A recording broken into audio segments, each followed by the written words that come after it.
Hello! Kumusta mga ka-YouTubers dyan? Welcome back to my channel, LGD's Nani TV. Kumusta po ang lahat? Mga ka-YouTube ko dyan, maliit man malaki. Nasaan man po kayo ngayon? Lagi po mag-iingat. Ayan, I'm back. Magluto tayo or mag-marinate muna po tayo ng ating chicken thigh para sa ating barbecue chicken or fried chicken. Ayan guys, madali lang po itong gawin. Kailangan lang po natin ng kahit anong parts ng chicken na inyong gustong lutuin. Ayan, kailangan po natin dito ang soy sauce, Sprite, lemon juice, salt, black pepper, kung ano pong seasoning na gusto nyo, at oyster sauce. Ayan. Sa akin po, yan lang mga nilagay ko para sa pangpalasa ng ating marinated chicken.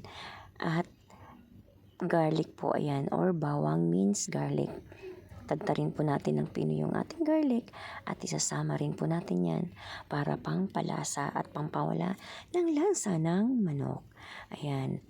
Gusto nyo po hindi naman gaanong maasim, half lemon lang para sa akin. Isang buong lemon po yung ginawa kong lemon juice.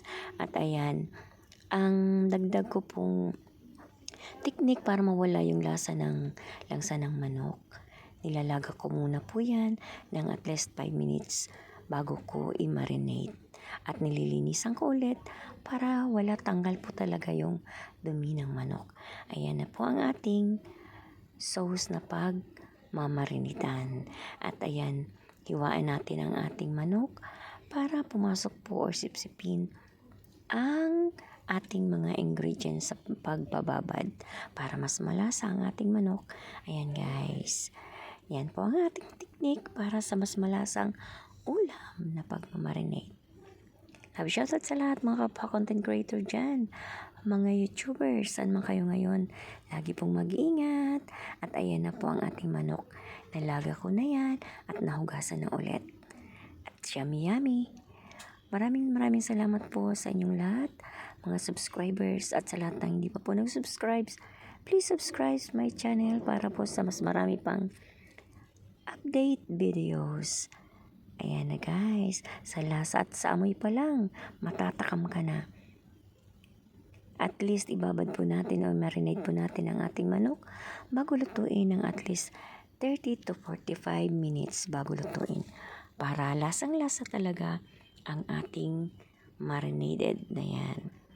Ilagay natin po sa ref, pagkatapos natin takpan or lagyan ng cover para mapanatili nating malinis yung ating marinated chicken.